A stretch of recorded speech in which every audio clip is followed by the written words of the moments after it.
All right, everybody, and welcome back. We are in 1 Samuel, where we left off. Tonight we're going to be in 1 Samuel chapter 28. So just to recap for anybody who's new and to give us an overview again, we are doing this series called The Book. The Book Bible Study started years ago with Genesis, and we're going chapter by chapter all the way through. Like I said, we are in 1 Samuel chapter 28. But really we're looking at this book, the Bible, which is actually a library, 66 books written by over 40 authors, but we all know the real author was God, because no way humans could write this on their own, right? Especially how much it proves itself over and over again. And we're reading the Bible as if it's one story, because it really is. One story, it's through one family. And we have learned, especially throughout this book and before, that God's family of Israel isn't any less sinful. They were just the chosen people that Messiah was going to be brought through, right? And like I said, we are in the history books. We started with Joshua, Judges, Ruth, and now we're near the end of 1 Samuel, actually, and it continues along. And I love to reiterate that if you understand the books of Moses, the Pentateuch, the Torah, the first five, Genesis through Deuteronomy, and then you understand the history books from Joshua to Esther, you will understand the Old Testament narrative. Of course, there's the 400-year silent gap, intertestamental period. That's when Greece comes in. Like I said, they're the only empire that's not really written extensively about. But you can kind of follow along, and once you understand this, all the other books of poetry, of the prophets, all take place within this narrative, right? So that's what we're doing right now, reading all these books through order to see the story, and we can see the story continue to unfold. Remember that Israel is called Israel even though he was the third generation. Remember, it was Abraham, Isaac, and Jacob. Jacob's renamed Israel. But the nation's named Israel because, remember, they were slaves in Egypt, and Jacob, or Israel's family, was the one that came out as the nation. So that is the nation of Israel, and we learned about how they had groups of judges, basically these leaders, right? It was Moses, then Joshua, and then a bunch of them, Othniel and Samson, Jephthah, all those judges we talked about. And now in 1 Samuel, we're at a transition period, right? Samuel's the last judge and the first prophet, and that's what we were learning about. And since, in our story, he has since died. Remember, the book started with him being, born after Hannah's prayer and Eli and all that kind of stuff. But now we're more into the David narrative. So just a really quick recap for anybody who's new. And then also, we haven't been here for 2 weeks. Just a reminder, picking up at 1 Samuel 19 on a recap, only because our narrative is really now dealing with David's fugitive years, right? And that's what we're dealing with here. So remember, Saul had a demon or some evil spirit tormenting him. And that's how David got introduced to him, helped him out. But because, Saul was prideful and had a demon, he's been trying to kill David as if he's the enemy, when really David is obviously not the enemy. And remember, last week I talked about, there's the last time, I guess it'll be a couple weeks ago now, how David fled to Gath, which was the Philistines, right? Land of the Philistines, and he pretended to be crazy, right? It's the only time I can remember in the Bible where somebody pretends to be crazy, but that was so they didn't know who he was. I talked about how they didn't have photo IDs back then. They didn't have Facebook, so they couldn't say, hey, which one of you is David? You had to just go off of people's word and what they were known for. So David escaped, and we came back to that last time as well. Then, of course, David went to the caves of Adullam. That's where he got all of his buddies, 400 that turned into 600 men. Basically, these rogue guys that they didn't have any military experience until Keilah needed saved. Remember, they saved the city of Keilah, even though that's Saul's job. Saul was the king, but David has more of a king's heart than Saul. And even in his fugitive years, David gets his bandits together, basically, and goes and takes care of everything. Then Saul can pursue David as if he was the enemy. Right after that, we learned about that. And of course, he went to the caves of En-Gedi as he was looking for David. Talk about a synchronicity. He just happens to go to the bathroom in the one cave that David and his men are hiding at. But David spares him, right? And we learned about how this reminded him of the cutting away of the robe, just like the ripping away of Samuel's robe. And he confronted him to let Saul know he spared him. And Saul said he was going to let him go.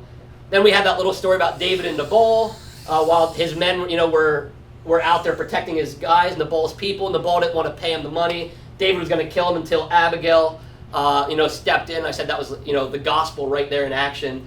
She was going to take on the sins of Nabal when she didn't really have to, right? And she's spared there. Nabal ends up getting killed by the Lord, not David, and Abigail becomes his wife. And then Saul pursued David again. He took back his word. He said he was going to stop chasing him, but he did not stop chasing him because Saul is a sinful, prideful man. And he begins chasing him, and I talked about how even maybe the demons got back to him to do this. We're not sure. But David spared him again.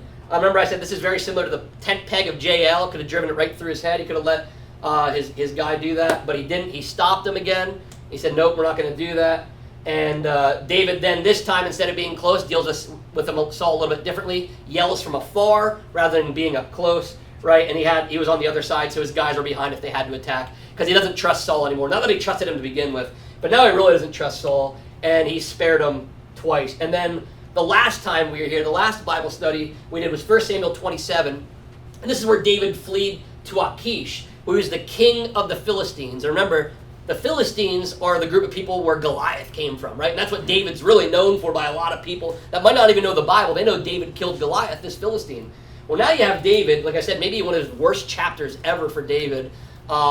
Is he runs away. He partners up with Achish, the king of the Philistines. And remember, this is the same guy that he pretended to be crazy in front of. He had spittle coming down his beard because he didn't have guys back then. Now he has an army. Now he's not, there's different circumstances here. And Achish and him kind of make an allegiance. And it's kind of crazy. He defects basically to the Philistines. But we learned it was kind of an artificial defection, right? Because David asked for a city. That's where he gets Ziklag. That's how he has that city, right? And he asked for that down in the outskirts of the south so the Philistines couldn't really know what was going on. And remember, David's real big sin here is when he'd go and raid these places, he was now not killing for God, which all of these were groups that he was killing, were the enemies. They were technically Canaanites. But he was doing it for profit, and it wasn't really guided by God. There was a lot of sin involved. And remember, he was killing all the women and the children so they couldn't go back to Gath and say, hey, David's killing us. He's not killing the Israelites. So remember, David was lying. He lied to Achish. He said, yeah, I'm taking care of all the Israelites. So Achish in his mind thought, oh, wow, David, he's a stench to his people. Israel hates him, and now he's really a Philistine, right? So he thinks that he believes him, but really David was lying the whole time and wiping out some of the Canaanites, but really making, this city work and this life work for his people. They stayed there over a year. Now they're in a fortified city. They weren't hanging out in caves anymore. They actually now had their own city. And that's where we left off. Now, and then just remember, just to give you an idea of where we're at, because I like maps. It's hard to read the Bible without some visuals sometimes, so just for things were happening. Remember Ziklag, we're not sure which one of those it is, but he had a town somewhere down there in Philistia. You can see En-Gedi was where the cave was, right there in the Dead Sea. You can see we're in the southern part of Israel.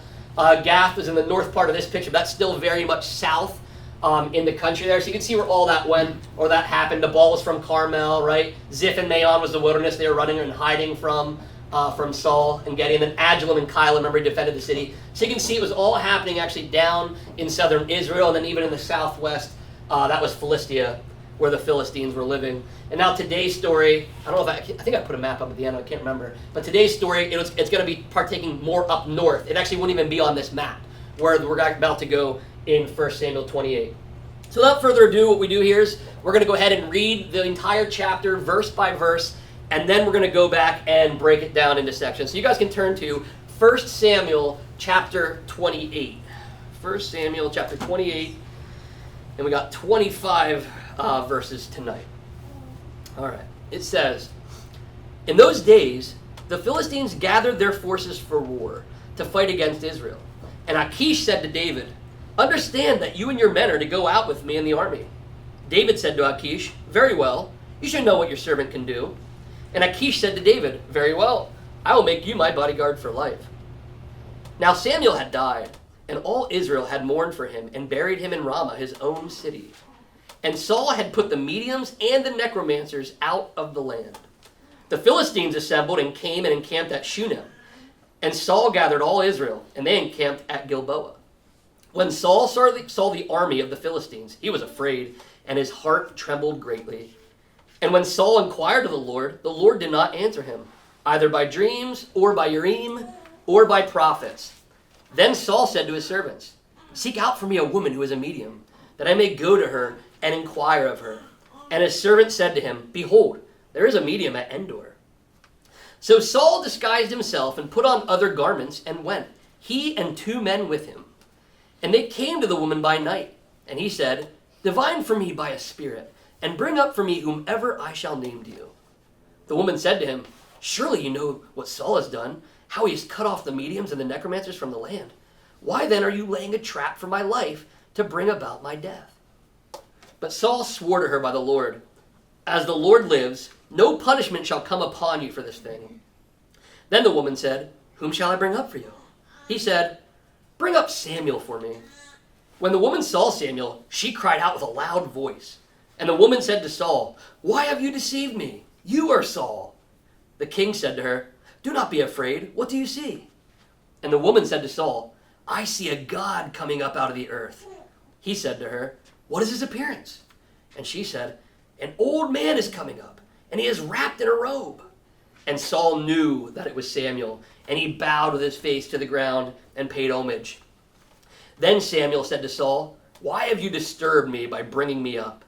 Saul answered, "I am in great distress, for the Philistines are warring against me, and God has turned away from me and answers me no more, either by prophets or by dreams. Therefore I have summoned you to tell me what I shall do." And Samuel said, "Why then do you ask me, since the Lord has turned from you and become your enemy? The Lord has done to you as he spoke by me, for the Lord has torn the kingdom out of your hand and given it to your neighbor David. Because you did not obey the voice of the Lord and did not carry out his fierce wrath against Amalek, therefore the Lord has done this thing to you this day. Moreover, the Lord will give Israel also with you into the hand of the Philistines, and tomorrow you and your sons shall be with me. The Lord will give the army of Israel also into the hand of the Philistines." Then Saul fell at once, full length on the ground, filled with fear because of the words of Samuel. And there was no strength in him, for he had eaten nothing all day and all night. And the woman came to Saul. And when she saw that he was terrified, she said to him, "Behold, your servant has obeyed you. I have taken my life in my hand and have listened to what you have said to me. Now, therefore, you also obey your servant. Let me set a morsel of bread before you, and eat, that you may have strength when you go on your way." He refused and said, "I will not eat." But his servants, together with the woman, urged him, and he listened to their words. So he arose from the earth and sat on the bed. Now the woman had a fattened calf in the house, and she quickly killed it. And she took flour and kneaded it, and baked unleavened bread of it. And she put it before Saul and his servants, and they ate. Then they rose and went away that night. All right. There's a lot going on in there. Oh, I did put a map in. Before we dive in deeper, here's the map of what's going on here. So you can see we were down, there's Hebron, there's Ziklag, there's Gath. Down in the south we were looking at En-Gedi, was by the Dead Sea. Now we're all the way up north. You can see Endor is up there. There's Shunem, which was mentioned as well. And Mount Gilboa, where Saul and his people were from the stories. You can see things have moved north. And this is important because the Philistines actually, that's not their land up there. So now they've pushed about 20 miles or so up north, which means they're making an offensive attack here, which is probably why Saul is confused. But I want to kind of put that map there just to see now we have now moved up into the north, the Valley of Jezreel, which is actually, ironically, where Armageddon will take place. Megiddo is up in that area here. So just to give you guys a visual, because I like to do that because it's hard to read maps through words. So this is kind of where everything is taking place. So first, let's just break down those first 7 verses. So it starts out saying, now the first 2 verses, look at these. "In those days, the Philistines gathered their forces for war to fight against Israel. And Achish said to David, 'Understand that you and your men are to go out with me in the army.' David said to Achish, 'Very well, you shall know what your servant can do.' And Achish said to David, 'Very well, I will make you my bodyguard for life.'" Now these first 2 verses are going to kind of seem out of context because really what they're doing is almost stitching together 27. So this is kind of, there's going to be an interlude. The rest of the chapter will be an interlude and not deal so much with these 2 verses, but we will see these dealt with later. So it's almost kind of like foreshadowing in a way that this is going to be an issue for David. So what's going on here? Now remember, David has that town Ziklag, right, where his people are staying. And Achish, the king of the Philistines, thinks he's been helping him, thinks he's been killing the Israelites when he lied. So now the Philistines, as we learned, have gathered their forces for war. Like I showed in that map. They're going to make an offensive attack moving up north. And you see David's dilemma here. Achish tells David that him and his men are going to go out and be part of the army. Basically, he's going to become a Philistine now. Like although he said he was fighting for the Philistines, he wasn't really. So now you can see kind of a conundrum, right? And Achish says, "You're going to be with me." And David kind of goes along with it. Very well, you should know what your servant can do. Like, yep, I'm a great warrior here, right? So he kind of agrees with it. And then, Achish says he'll make him the bodyguard. So you can see this linkage here. Achish really likes David. And we don't know, David has been very deceptive, so we're not totally sure, and you'll see later on, so we're not totally sure he would have stayed with the Philistines or not, and we're going to get to that in the next chapter as we get to it down the road. But this is kind of, it builds up into what is going to happen with Saul. but we're also going to see this conundrum play out later, where David is now implicated. So, like, imagine if, you couldn't live in the United States for a while, but Putin wants you to work for the Russian army. It'd be weird for you, but okay, I'll do it, but you really don't want to, and it's this whole ruse. Kind of similar situation because Achish has been fooled. So that kind of lays the groundwork now. So David has his own conundrum, and we're not even going to see that play out until after this chapter. So you have that all going on. But now, as you see, the Philistines gathered their forces for war, so they're planning this war, and that's where the rest of the chapter kind of goes. So verses 3 through 7 we'll break down now. So it says, "Now Samuel had died, and all Israel had mourned for him, and they buried him in Ramah." So this was actually already mentioned, I think, in chapter 15. So when something's mentioned that's already been mentioned before, it usually has something to do with what's about to take place. And you'll see it's going, as we already read, it's going to have a lot to do with what takes place. Samuel is dead. It wants you to know Samuel's dead. He's been buried in Ramah. And we're going to revisit that a little bit as well. And also, it said Saul had put the mediums and the necromancers out of the land. Now, it doesn't say why, but it's also linked there with Samuel, because Saul has not really been that godly of a king. He's kind of one of those guys that pretends to be godly in a way, and sometimes he is, but he's really not. But here, he did do one thing God said to do back in the books of Moses. You could read all about mediums or necromancers. Obviously, necro meaning death. People basically bring people back from the dead. A medium, a go-between between the living and the dead, sometimes called witch. We'll see that sometimes translators will later use the term witch rather than medium. But basically, Saul kicks him out of Israel, says they shouldn't be here anymore, which is actually a godly thing to do. Because God says you should not deal. You shouldn't do seances and Ouija boards and ghost hunting. You shouldn't do any of that stuff. Get it out, right? So Saul's actually being obedient. And maybe, it does come right after those verses, maybe, Saul's starting to get that fear. That fear, because he did tell David the last chapter, he knows David's going to be king. He knows his end's coming up, right? And maybe he's trying to live godly now. So, maybe if I just kick out all the mediums and the necromancers, that will help. So we see that he had done that at some point before. And then, of course, it says the Philistines assembled and came and encamped at Shunem. We saw that was up in the northern part there, up there. And Saul gathered at Israel, and they camped at Gilboa. So you can see they're both up north now. When Saul saw the army of the Philistines, he was afraid, and his heart trembled greatly. So you can tell he's terrified. He sees a big, massive army. Saul, and it's funny because this is like Saul's whole life story. The whole reason David fought is because he was afraid, and they were afraid of Goliath. That was the Philistines again. And they're the thorn in the side that keeps coming back. And remember, you can really trace this back to Joshua. Joshua and the people should have wiped out all these groups, and they didn't. And that's why I say that Israel even today still has problems because of that. But you can see this comes over and over again. And Saul is afraid because the Philistines, have been a thorn in his side. And Saul gathered all Israel, like I said, and camped up Gilboa. So he's kind of preparing, but he's afraid. His heart trembled greatly. And when Saul inquired of the Lord did not answer him, either by dreams or by Urim or by prophets. Remember the Urim and the Thummim? It was their legal way of divination. You're not allowed to do divination, but that was the one way they were allowed to do it back then. He's trying the Urim, the Thummim, that's not working. He's going to the prophets. The prophets have no word for him. He's asking God to give him something in a dream, and nothing is happening, right? And who knows why, because we can't ever be inside God's mind. But I think God's pretty much over Saul, right? Saul, let David go the first time, and then went after him again. He's been, following and trailing him. And at some point, you have to understand that when you live in sin, perpetual sin, over and over and over, even if you repent and you go right back and you're just living in the sin, that there's going to be times that God won't answer. And this is really what's happening to Saul. God could have delivered an answer, right? And you could also say that maybe God's not answering, because we don't know exactly why. Maybe God's not answering because he's told Saul everything. He told him everything actually multiple times. And as we'll see tonight, the message he gets when we get to that is it's something he's heard before. So also, God might have nothing new to tell me. He really doesn't have anything new to tell Saul. And Saul wants help with fighting the Philistines, and God is giving him the silent treatment. So you can see how much, how fickle Saul is, and we can be fickle too, right? It's not like we're perfect either. But Saul, just a little bit ago, we read about how he kicked out all the mediums, all the necromancers. And then when he can't get a dream or a Urim or the prophets, all of a sudden it says, then Saul said to his servants, seek out for me a woman who is a medium, that I may go to her and inquire of her. And his servant said, behold, there's a medium in Endor.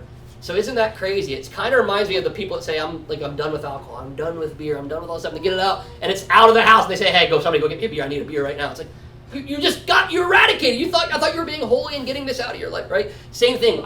He was kicking all these things out until he needed one, and he didn't really need one. He's panicked and he feels helpless, right? He feels helpless because God's not answering him, right? So he panics and says, "I want an answer now," and now he's going the wrong way. And you should know right here, it never goes well. You're never going to outsmart God, but Saul. That's just how Saul thinks, right? Because Saul's been trying to kill David, even though he was told a long time ago. And then he even, told David that it wasn't going to happen. But you see Saul still try to destroy God's plan like he's going to do it, right? And he's still trying to get his own way. And you see that here. Well, if God's not going to answer me, then I'm going to go get one of those women that I kicked out that were necromancers and mediums, and I'm going to go see one of them. And he inquires and he asks his men. And what's really interesting is it seems, we don't know how, but the servants know exactly where one is right away. And it's actually in close proximity because Endor's right up there. Remember, the Philistines are in Shunem, he's in Gilboa. So they're like, oh, there's one right in the neighborhood here. How they knew that, I don't know. But she's probably pretty popular. I don't know. She might have been pretty successful, and everybody knew the witch of Endor. If you really need something, it's just like we have this here. If you want to find something that's illegal, you can find it in the United States. You can find it. You can just whisper, hey, well, if I want this, where can I go? Oh, you can do, There's always these secret black market things going on. Same thing here, I'd imagine. Like, oh, hey, if you really want to get information from spirits and some information, there is this one up here. So even Saul's men knew about it, and they send him to this medium, or witch sometimes it's called, at Endor, which is right there in the north. And this is where the story gets really bizarre. So, verse 8, Saul first disguises himself, right, put on other garments, and he had 2 men, so he brings 2 guys with him, 2 of his servants probably, and they came to the woman by night. So they go and they find her. And I love that he's in these different clothing. So he would have had regal, clothing, royal king clothes that he usually wore, and this time he's going out. So basically imagine, the president or something like that in a suit and tie going out in just like some sweatpants and a hoodie with some shades on, right? It's basically the equivalent. He's going incognito. He doesn't want anybody to know he's the king. So he goes there and he comes to the woman also by night, right? And when you do things by night, it's usually you're not proud of it. You usually remember Nicodemus approached Jesus at night because he's afraid to do it. He didn't want anybody else to see what he was actually doing, right? So when you do something by night, it's usually, in darkness, usually to be secret. So he's hiding himself, he's disguised, and he's doing it at night. Saul's not proud of this, and he probably even knows this is a little sketchy, but he's doing it anyway. I don't know why, but that's how Saul goes. But we're sometimes not any different, right? So he comes to the woman, and he says, divine for me by a spirit, and bring up for me whomever I shall name to you. The woman said to him, surely you know that Saul has done. Now he has cut off the mediums, necromancers from the land. Why then are you laying a trap for me? She's saying, listen, I don't know if you heard about this, but King Saul is out here, and he's kicked out all these, and if you ask me to do this is pretty much illegal. You're asking me to break the law, and you're basically going to trap me into this death. Like, why are you here bothering me? But then I love what it says here in 10. I don't love it, it's just kind of ironic. Saul swore to her by the Lord, as the Lord lives, no punishment shall come upon you for this thing. Now this verse is it's all around crazy, because first off, what did Saul do before we read in the beginning? He kicked out all the necromancers, the mediums. Why would he do that? Well, because the Lord does not care for that. That's sinful, right? Then you have somebody, now he's going back to these necromancers and mediums, and he's saying, hey, by the Lord will not punish you for this sin. Like, who does he think he is? He's talking almost like how Jesus would talk, except Jesus is allowed to forgive sins, and he never commended sin. Never said, oh, you can sin and get away with it. But that's basically what Saul's doing. And not only that, Saul could have just said, hey, don't worry about it, you can do it. But he says, as the Lord lives. Man, he's actually probably God's grace that he wasn't struck dead in that very moment for putting words into God's mouth and forgiving sin. That was actually sin, right?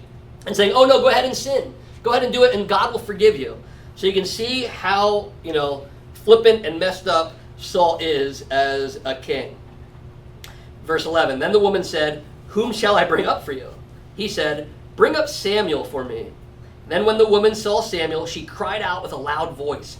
And the woman said to Saul, why have you deceived me? You are Saul.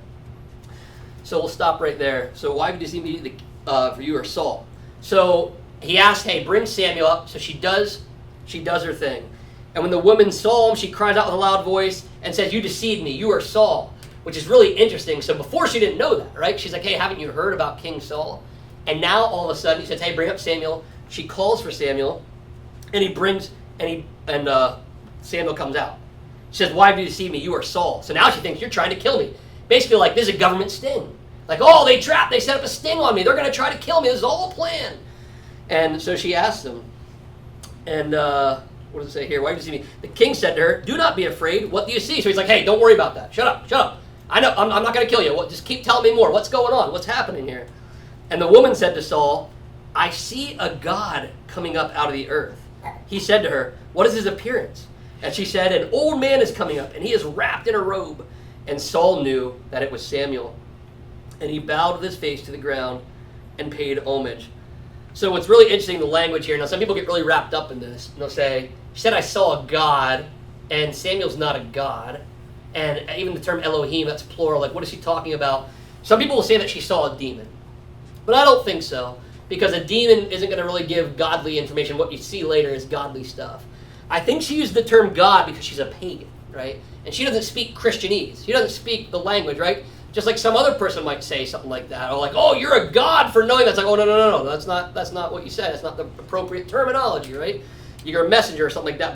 But what she's calling him as a God, she knows something supernatural is happening. She might even think it's a God. She's a pagan. She believes in the gods, the Gentile gods, and she might think they came up or some demon or some fallen angel or whatever it may be. So that's why she refers to him as a God. However, I still think that it was Samuel himself, and we'll see why. So he asks his appearance, and it says, as an old man is coming up, and he's wrapped in a robe. This basically would have probably been what they call a mantle, that the prophets would have worn, a mantle. And it says Saul knew that it was Samuel, and he bowed with homage. So now he knows it's Samuel. Samuel is actually there in spirit now, which is pretty wild. And he pays homage to him. He bows down to him because he knows it's Samuel. And it's really interesting. He doesn't see him there, but I can only imagine if he saw Samuel, I'd bet that Samuel probably even had the rip on his robe to kind of show, hey, remember, like this happened. And he references it later. I'm not sure we could actually see him because he's asking what does he look like, but I wouldn't be surprised. Verse 15 then says, then Samuel said to Saul, why have you disturbed me by bringing me up? Saul answered, I am in great distress, for the Philistines are warring against me, and God has turned away from me and answers me no more, either by prophets or by dreams. Therefore I have summoned you to tell me what I shall do. And Samuel said, why then do you ask me, since the Lord has turned from you and become your enemy? So at first, you see, he says, why have you disturbed me by bringing me up? So you have to understand that Christ had not died on the cross yet, and there was the place of Sheol. Everybody went to the place of Sheol. Whether you were a believer or not, that was just the realm of the dead, because hell has not been created yet as we know it. It was the place of the dead. And back then, it wasn't, absent from the body, present with the Lord, not necessarily how we think of it today, because the Lord had not completed. That's why Jesus says, it is finished, and then he goes down, there's that whole thing going on there, but he was probably what we would consider Abraham's bosom. There's Abraham's bosom, right, that where we believe that the saints would have went. But he's down in this place of the dead, is what he's talking about. Why are you bringing me up from Sheol? And Saul continues on saying, I'm in great distress. The Philistines are warring against me. And, Saul probably felt like it was back in the old days. Hey, Samuel, give me some information. Remember every time I was in trouble and I was worried, I'd come to you. Give me some advice. And what's really interesting to me, by the way, is if you can just tell Saul's not in his right mind. Because every time Saul went to Samuel in the past, it was never good news. Would you ever go to the guy that gave you bad news all the time? Hey, it's going to be a really bad day for you today. Hey, I wouldn't do that if I were you. It's going to end poorly. And every time it did, and you're like, hey, I got to talk to this guy. Like, what, Saul? You are out of your mind. Samuel has never really given you a good word when you go against God. And guess what? You have now called a necromancer. You're definitely going against God. Samuel's pretty bummed. Why am I here? I don't want to be here. Now, what are you doing, Saul? So you can see Saul is out of his mind. And for some reason, he thinks Samuel is going to change, right? And by the way, if Samuel in this section would have said, hey, Saul, you're going to do great and you're going to do good things, then I would have believed it was a demon, right? I would have, because that's not the truth. And that would have been a lie. And that's what demons do. They deceive and they lie and they trick. And demons could impersonate Samuel. But a demon is not going to give godly words and wisdom and things that will be fulfilled, because the true prophet is it comes to be. And what Samuel says comes to be. And Samuel had already said what he's about to say. But you can see Saul's distressed about the war, and he turns to him, and Samuel says, why do you ask me? The Lord turned from you and he's become your enemy. You know this. If the Lord's quiet, then you're in trouble. The Lord has done to you as he spoke by me, Samuel says, for the Lord has torn the kingdom out of your hand and given it to your neighbor David. He's like, hey, don't you remember this whole thing? I said, you're going to lose the kingdom and you ripped my robe apart. Don't you remember that whole thing? I already told you how it's going to end. And by the way, we know again, Saul last chapter or 2 chapters ago said that he was even going to end this way.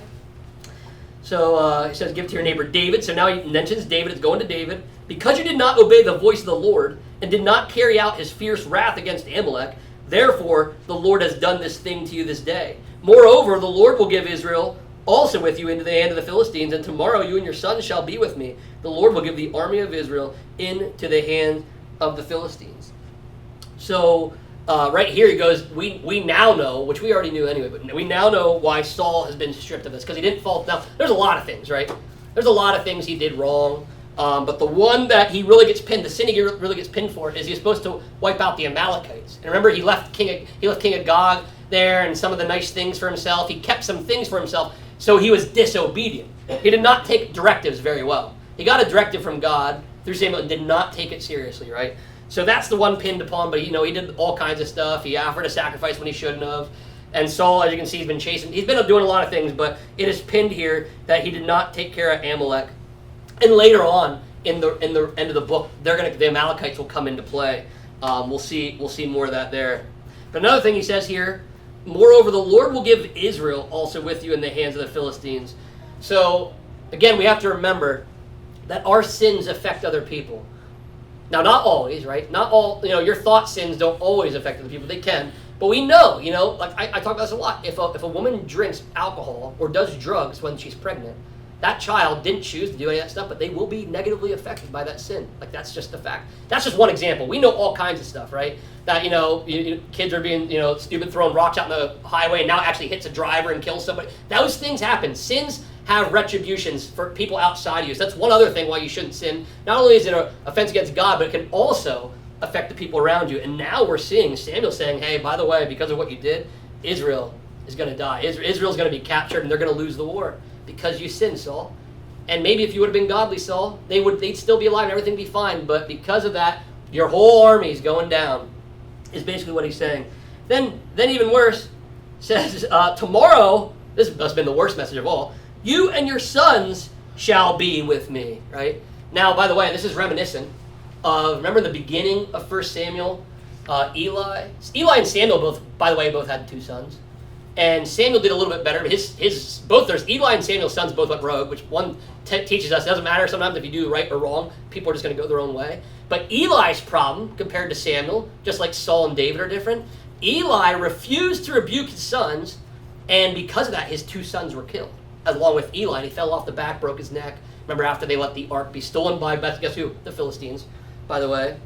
But it's very, very much reminiscent of that. And just to touch on that again, if you remember, Samuel also had 2 sons that were sinful. The difference was Eli did not punish his sons. Samuel, you see his sons out with the congregation, means they're fired from their jobs. So that was the difference. Just like, you can say, well, why is Saul bad and David's good when David sinned? It was their reaction to sin, right? One repented, one tried to justify it. Saul's always justifying it. But that's what it reminds me of. But what it's saying here, your sons shall be with me. So Saul's basically saying, you guys are going to die. You and your sons will die tomorrow, which is really sad. I think the saddest thing of all this is that Jonathan is caught up in all this. And Jonathan was David's best friend, and he never wanted David to be hurt. He wanted David to be king. Remember, because Jonathan should have been the king next. But Jonathan was obedient, that he was like, nope, David, you're going to be the king. We're going to make this covenant, so when you're king, we're going to be friends. You're not going to kill me. I'm not going to kill you. It's going to be great. So he's going to end up dying, which we will see come to pass later. But people get caught up by this when it says, your sons shall be with me. Some people will say, oh, well, that's good for Saul. Even though all of his sin, he still gets to be with Samuel in heaven, right? Well, no. No, first of all, that's why I mentioned the whole Sheol situation. Because there's 2 holding cells, basically, in Sheol. You got Abraham's bosom on the other side where the rich man and Lazarus, that's where I'm getting a lot of this from, by the way. And so just to be down there with them, right? Just like Abraham and the rich man and Lazarus were both in Sheol, right? Did not have the same outcome, right? Lazarus had much better outcome than the rich man in that parable, right? He had a lot of a different outcome. So the same thing here. Just because they're coming down does not mean that Saul gets forgiven for all the things he did. It just means that he will be in the grave in the place of the dead with him. And I don't ever see, now you can argue, I don't know for sure if Saul's going to go to hell, but I imagine he is. The only reason I say that, and God's the judge, But because you never see repentance, even up to the end, as this will end in a couple chapters here, you never see that repentance like David did. David sinned and he repented. You don't see that from Saul. So I'm going to go ahead and make the argument, we'll find out in eternity, but that Saul was going down with Samuel, but not in the same holding place. I think Samuel was in Abraham's bosom, and Saul was over there hanging out with the rich man. Right? That's basically, and by the way, not really hanging out, and I don't want to give the idea that you hang out with people in hell because I think it's an isolation. It's not a party in hell. It's way worse than that. It's the absence of God, all kinds of stuff. But yeah, so that's what I think he means. I don't think he means, hey, you're going to come to heaven with me tomorrow and things will be good. I think it's pretty bad, right? Pretty bad. Then it continues on, the last couple verses. It says, then Saul fell at once full length on the ground, filled with fear because of the words of Samuel, and there was no strength in him, for he had eaten nothing all day and all night. So basically, so you see he falls down, he hears those words. Probably not so much, again, that he's going to lose the war, that's bad, but that him and his sons are going to be with him tomorrow. He knows exactly what that means. Saul knows exactly what it means, that he's going to die and it's going to happen. And you can see here, he had no strength in him because he hadn't eaten. So he was fasting, right? There's two reasons he could have been fasting. One, he's so stressed out because how many of you have been so stressed out you can't eat, right? You can't eat, you can't sleep, you're so stressed out, right? Saul probably was stressed out. But he also might, again, remember, sometimes he's a spiritual guy every once in a while. Sometimes he probably was thinking, well, you know, I'm stressed out, but maybe if I don't eat, Samuel will come up and give me a good word. Because he knew that fasting, fasting and prayer will get you closer to God, and maybe God will give me an answer if I just start fasting.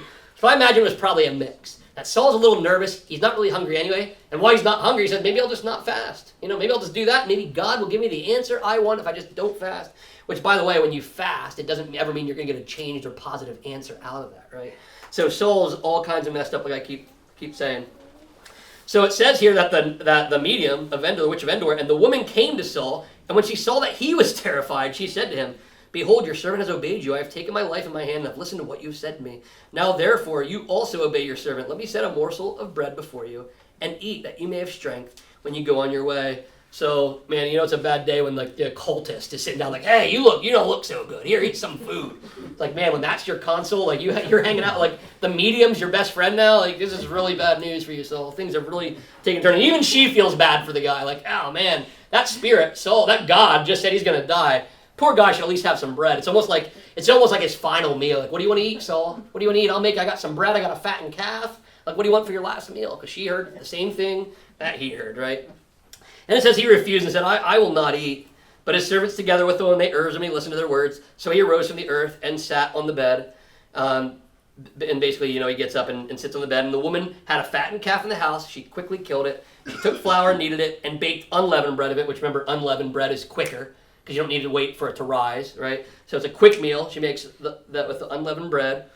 And she put it before Saul and his servants, and they ate. Then they rose and went away that night. So that's kind of how the story ends. And again, it's kind of reminiscent of, you'll see in 2 Samuel, something similar happened to David where he's not hungry and he gets talked. Remember, patterns are in the Bible. Even David doesn't want to eat after the death of his baby with Bathsheba, and then they talk him into eating. So you can see that pattern here. But then it says they rose and went away that night, and you can only imagine how somber that walk would have been. It was probably a pretty quiet walk for Saul and his two servants, especially when they knew it was going to happen. I can only imagine what that would weigh on their hearts, of knowing what's going to happen. And then that's kind of how that ends here before the next chapter we get back into the whole David and Philistine dilemma. So does anybody have any thoughts or questions based on that? Yeah, Beer. So if we, looking at the prophetic capacity of demons, if we look in Acts, there's a scene where a demon-possessed servant is prophesying, and that's how they make money for their master. Yes. And they follow around, I think, Paul for several days, and Paul gets fed up and casts him out. Cast him out, yeah. But it's like, we're assuming that there's some accuracy for them, that they have some foresight in the fourth dimension, right, being able to see the future. Right. So if we roll that back to now, theoretically it could be possible that this is a demon telling the future, because these are just events that are about to happen the next day. That is true.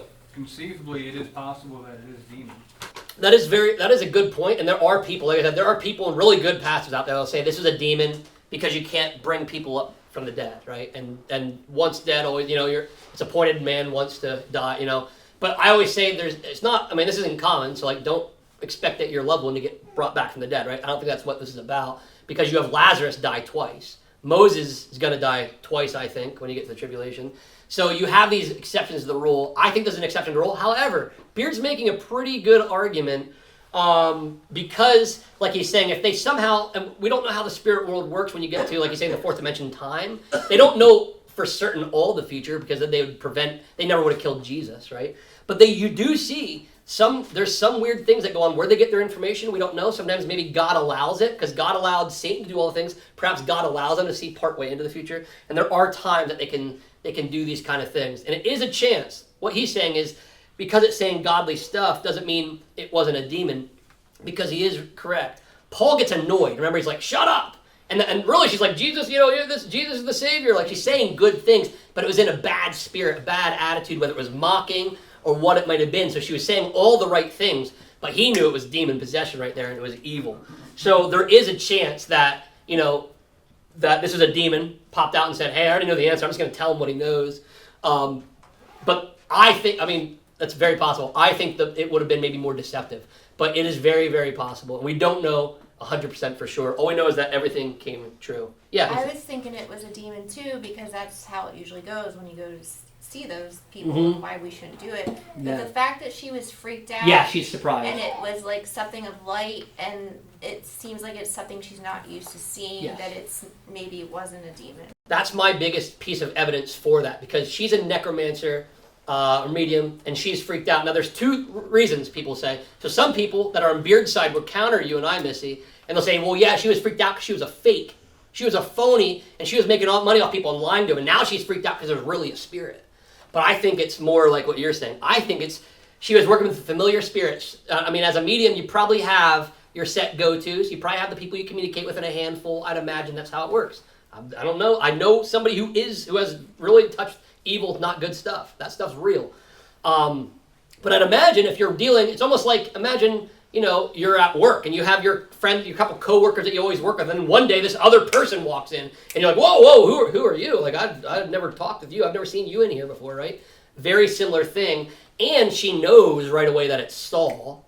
So Samuel must, somehow she was tipped off a lot of information that maybe Saul couldn't hear. We don't know. But the fact that she's freaked out and surprised, I think, is a good argument. And I don't think she's a fake, only because his servants knew of the Witch of Endor. She knew of the medium of Endor, which I think she probably had some popularity. But we don't know for certain, and it'll probably be ambiguous until we get to eternity. But the fact that she was surprised leads me to believe. And it was, and the fact that the demons knew also. You can make the argument, well, they don't die either, and they knew that the robe was ripped and stuff, but Samuel's actually using the actual language there. Did you have something to say? Mine has a side note that says maybe it was God intervening and raising Samuel himself. Yes. And I think so, because remember, God's not in a box. He can do whatever he wants. He has a set of parameter rules, right? I kind of explain this to people who play video games. The video game has these rules, right? And if your car goes off the road, that's all it can do, and you can only stay in the thing. However, if you have the code, the God codes or whatever, you can break the rules, right? God can do that. And he only does that for a reason and for necessities, right? And here it seems that God, for one time and one time only, there's no other example that I know of in the Bible, he comes out and allows someone to be actually brought up for the divine reason to pronounce judgment on him, which Samuel's been doing over and over. It's like one more final judgment. So I do think it was God probably intervening. Like I said, we don't know for sure, but all we know is that there was a real spirit that came out and said a true prophecy that ended up, we'll see later, we didn't read about it, but I'm sure most of you know, everything that was just said comes true. And then they all die, so. Yeah, that's a great point. Yeah, Missy. And when the rich man in Luke 16 said, can you send Lazarus to come back from the dead to talk to my family? Abraham didn't say it can't happen. He just said they won't believe him anyway. They won't listen anyway, exactly. Right, and again, anything's possible. And that's what they always say. They say, well, you're not going to listen to them, you're not going to listen to me. It's not, it doesn't say it's not possible, it's just there's no point in it, right? That's a really great point. And like I said, there's a few exceptions. Like I actually think it's sad for Lazarus that he had to die twice. Like I would only want to die once, but he had to die twice, right? And actually, I always think if I'm correct, some people will disagree with me, but if Moses is one of the two witnesses, man, he had such a crazy ride. He died, and people were fighting over his body, and then he came back to the Transfiguration. Then he goes and gets killed. Then he gets raised up from the dead. Sometime we'll do a whole Moses character study, just so I can talk about that crazy stuff. That's wild. Any other questions or comments based on this? Are great. I don't think we have anybody online to comment yet. All right. Well, with that said, thank you again. Go ahead, we'll be back next week, 1 Samuel 29. That's where the David and Achish saga is going to pick back up. We'll see what happens there. But until next time, keep your lamps trimmed and burning, and have a great week.